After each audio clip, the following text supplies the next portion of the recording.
What's going on YouTube? Welcome to a new video. Joining me here for our usual squat workout, starting with the SSB.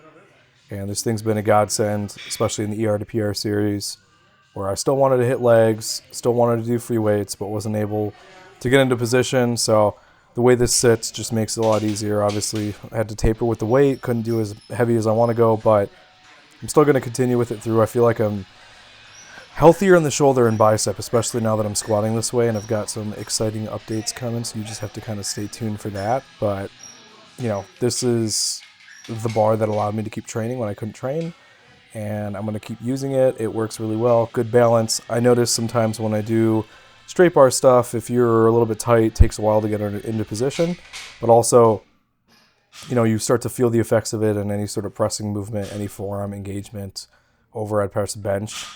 So everything's like progressing better now that I'm just doing this. Obviously, squat's going to take a bit of a hit just because of, you know, it's really pushing you forward and making the lift a little bit harder. So you have to, you know, manage your expectations. But like I said, change is coming. Something similar I'm going to be able to use and be able to basically train the way I want to train.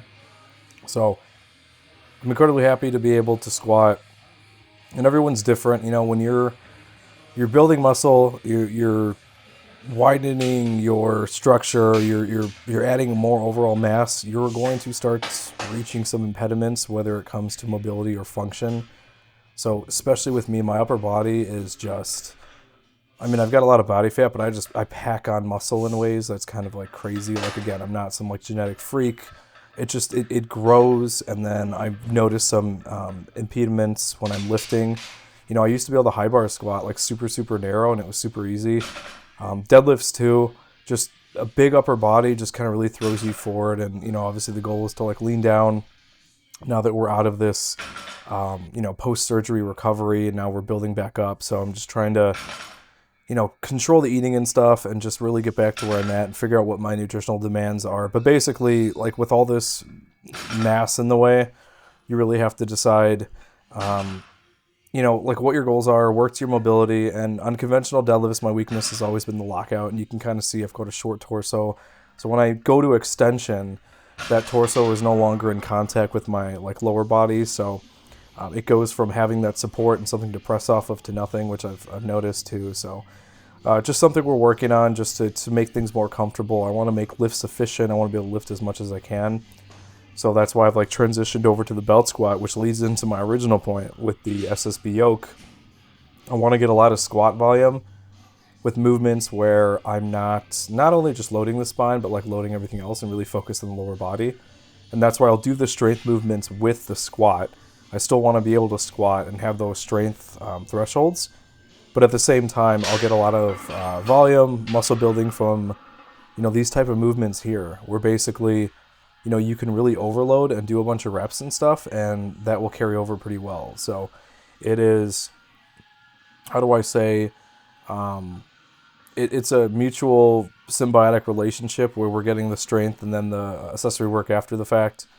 Obviously, if you're going heavy on squats and doing like really high rep, loading the spine, like a lot of potential for injury, more fatigue. It's just, you know what I mean? As you get older, the risk isn't always there. Obviously, if you're a power lifter, you should definitely focus on that and do all that kind of stuff. But it really just depends on exactly, you know, what your goals are. And I've just found efficiently, you know, doing the hypertrophy stuff in conjunction with the strength stuff just allows you to hit everything and just a little bit safer. You know, there's a reason why bodybuilders tend to transition more over to the machines for the refinement after they've built that like big base. You know, they'll still do heavy compounds and stuff like that, but majority of the work is done on those machines that just activate the muscle a little bit better. You're not going to see, you know, big strength carryover from doing stuff like that, because the moment you change that system, you're no longer getting the support of all the different mechanisms in place, and it's just you and a barbell. It's different, but like that's why I include them. Get that strength benefit, get that hypertrophy benefit without having to put yourself at risk. I mean, obviously you can get injured on anything, but the risk is way higher when you're using free weights and more weight.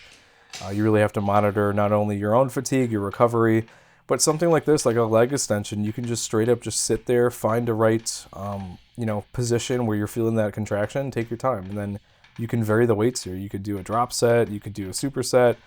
You know, it really just depends on what your goals are and what you want to do. So that's kind of the philosophy there. Transitioning over here, and it really is fun to be benching again. Bench is like a lot of people's lifts. You don't need much mobility to do it, assuming you're touching your chest. And it's really easy to just kind of get set up. Warm up time's a little bit shorter. And, it's not as fatiguing. So upper body stuff is just as important as lower body. Some of us are going to have a greater connection with one or the other.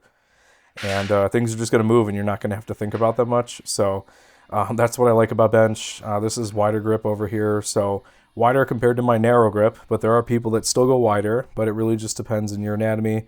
I don't like going that wide. My shoulder starts to get a little iffy, and I think that was contributing to the injury when I was trying to go wider and then simultaneously squatting with like a high bar position, and I just wasn't able to set up, and just a big mess there. So I've learned my lesson. I've kind of found where my middle ground is, and then the rest is just like me building strength and technique. But happy to be benching, 200 plus again. It's nice to see the yellow on there. It's nice to be able to, look forward, have the challenge. Obviously, with the lighter weight stuff, you can like pause them, control the tempo, and get more of a pump. But I've been somebody who just responds better to the heavier lifting with volume. I've found that even benching with the pause reps and stuff, and then subsequenting adding curls, cable flies, and any sort of like crossover or even dumbbell work. You can see my grip here, by the way. It just works really well in conjunction, and everything just gets stronger, and I've really never had an issue.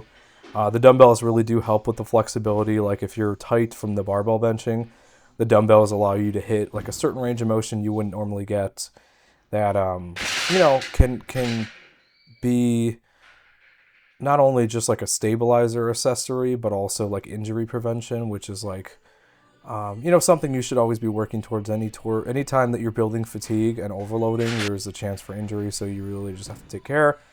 OHP is kind of the best example of that. I'm still having some mobility issues in the shoulder. So I've been cutting range of motion a bit and focusing more on the pressing and just slowly, feeling the weight out, figuring out where I want to go, modifying grip. And then just doing it on my bench day, so when I'm like slightly fatigued, because I used to straight up touch my clavicle, and if I do that now though, it just doesn't feel as great, and I think it was just a little too much of stress on there. And if you look at the angle of my elbow, everything is going to be dependent on your limb length. I've got really long forearms and then lower legs, so there's just a lot of like structure in the way. I kind of wish I was a little bit more balanced with those, so I can get a little bit of a range of, larger range of motion. It's a little frustrating, but you got to just do what you do and modify things yourself. Dumbbell here, like I mentioned, super, super important. And I've actually noticed on the bench, if I don't lift the lower portion of the seat, I actually get a better position, which I always assumed, you want a little bit of an angle to kind of sit yourself into it. But my butt was always like hanging off in the air, or there was like a weird arch. So probably going to be changing that.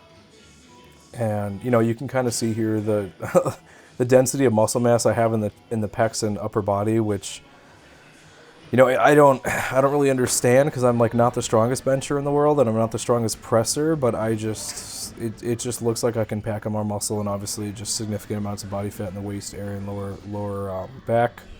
And I think a lot of that is just like I'm short torso, so everything's kind of compact.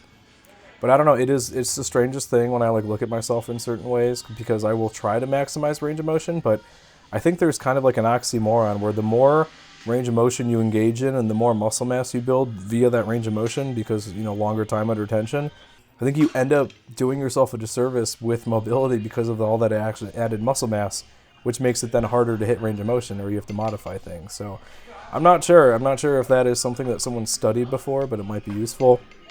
Just throwing in here the rear delt stuff, just hitting all different aspects of the shoulder and delts, and just making sure that we're nice and balanced. So just taking you through these workouts. Keep watching, like, comment, subscribe. I'm going to keep posting stuff, and we'll be consistent. Workout always at the end.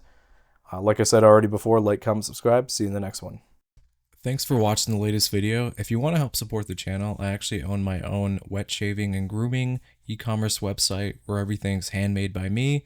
It's www.apexsoaps.com, and you can get a 10% off code using wet shaver.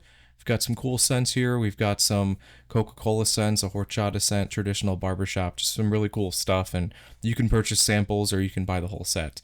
If you have any questions, feel free to reach out via email. Be quick to respond. Thanks for watching.